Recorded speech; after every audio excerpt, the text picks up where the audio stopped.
आज की कहानी का नाम है जन्माष्टमी की कहानी। द्वापर युग में पृथ्वी पर पाप और अत्याचार लगातार बढ़ने लगा तो पृथ्वी गाय का रूप धारण कर ब्रह्मा जी के पास गई। सभी देवता ब्रह्मा जी के पास गए और ब्रह्मा जी को पृथ्वी की व्यथा सुनाई। इस संकट के समाधान हेतु सभी भगवान विष्णु के पास गए, जहाँ ब्रह्मदेव भगवान विष्णु से बोले, हे नारायण, अब समय आ गया है कि जब आपको पृथ्वी पर 8वें अवतार के रूप में जन्म लेना ही होगा। आपने सही कहा ब्रह्मदेव, मैं पृथ्वी के उद्धार हेतु ब्रज में कंस की बहन देवकी के गर्भ से जन्म लूंगा। तब सभी देवता ब्रज में आकर नंद, यशोदा तथा गोपियों का रूप धारण कर लिए। कुछ समय बाद मथुरा के राजा उग्रसेन का पुत्र, जो बहुत अत्याचारी स्वभाव का था, उसने उग्रसेन को कारागृह में डाल दिया और मथुरा नगरी में राज करने लगा।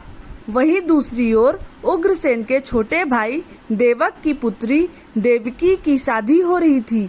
वसुदेव और देवकी कंस के साथ रथ में गोकुल जा रहे थे।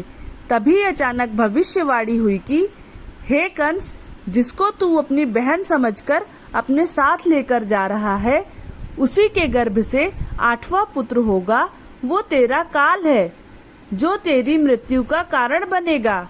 इतना सुनते ही कंस तलवार उठाकर देवकी और वसुदेव को मारने के लिए उठा। तब वसुदेव ने कहा, हे कंस, अपनी बहन को मत मारो। मैं तुमसे वादा करता हूँ कि जब भी देवकी के गर्भ से पुत्र जन्म होगा तो पैदा होते ही मैं तुमको अपनी सब संतान दे दूंगा। कंस ने उनकी बात मान ली और वसुदेव तथा देवकी को ले जाकर कारागृह में बंद कर दिया। जब भी देवकी के पुत्र होता तो कंस उन्हें मार देता। देवकी के 7 पुत्र मारे जाने के बाद 8वें गर्भ की बात जब कंस को मालूम हुई तो कंस ने देवकी और वसुदेव को विशेष कारागार में डलवा कर पहरा लगवा दिया। उधर वसुदेव के मित्र नंद की पत्नी यशोदा को भी संतान होने वाली थी। जिस समय नंद और यशोदा के घर एक कन्या ने जन्म लिया, भाद्रपद के कृष्ण पक्ष की अष्टमी के रोहिणी नक्षत्र में चमकती रात के समय जब शंख गदा पदधारी भगवान श्री कृष्ण का जन्म हुआ तो चारों ओर प्रकाश फैल गया। उनके जन्म लेते ही देवकी बेहोश हो गई। तेज प्रकाश के साथ भगवान विष्णु वसुदेव के सामने प्रकट हुए और बोले, कंस के संहार के लिए ही मैंने जन्म लिया है। तुम तत्काल मुझे नंद के यहाँ पहुँचा दो और नंद के घर जन्मी कन्या को कंस के हाथों में सौंप दो। लीलाधारी भगवान की यह लीला देखकर वसुदेव और देवकी उनके सामने हाथ जोड़कर खड़े हो गए।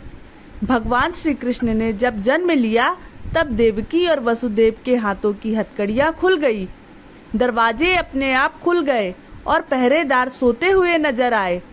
तब वसुदेव कृष्ण जी को अपने साथ लेकर वहां से निकल गए। तेज बारिश और तूफान के बीच जब वसुदेव ने यमुना को पार करने के लिए अंदर प्रवेश किया तो यमुना का स्तर बढ़ने लगा।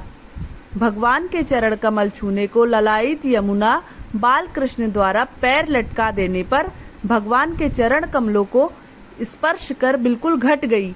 वसुदेव यमुना पार कर गोकुल धाम पहुंच गए और नंद से कहा कि मित्र नंद, मैं अपना बालक तुम्हें सौंप रहा हूँ। यह बालक कंस का काल है, यही कंस से मथुरा वासियों की रक्षा करेगा। वसुदेव माया रूपी नंद की कन्या को लेकर वहां से चल दिए।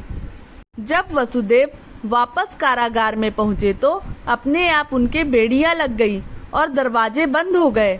वहां सोए हुए पहरेदार भी जग गए। थोड़ा देर बाद कन्या रोने लगी। तब जगे हुए पहरेदारों ने कन्या की आवाज सुनकर तुरंत कंस के पास खबर भिजवा दी कि देवकी ने 8वें पुत्र की जगह पुत्री को जन्म दिया है। यह सुनकर कंस तुरंत दौड़ता हुआ आया। यह देखकर कंस हैरान था। जब कंस ने कन्या को हाथ में लेकर पत्थर पर पटकना चाहा तो कन्या हाथ से छूटकर आकाश में उड़ गई और साक्षात देवी के रूप में प्रकट होकर बोली, हे कंस, तुम्हें मारने वाला तो गोकुल में पहले ही पैदा हो चुका है। पापी कंस अब वही तुम्हारा वध करेगा। यह सुनकर कंस गुस्से से भर गया और उसने भगवान श्री कृष्ण को मारने के अनेकों प्रयास किए। यही भगवान बड़े होकर बकासुर, पूतना और तारकासुर तथा कंस जैसे क्रूर राक्षसों का वध कर पृथ्वी तथा भक्त जनों की रक्षा की। बोलो कृष्ण कन्हैया की जय। अगर कहानी अच्छी लगी हो तो प्लीज मेरे चैनल को लाइक एंड सब्सक्राइब कीजिए। धन्यवाद।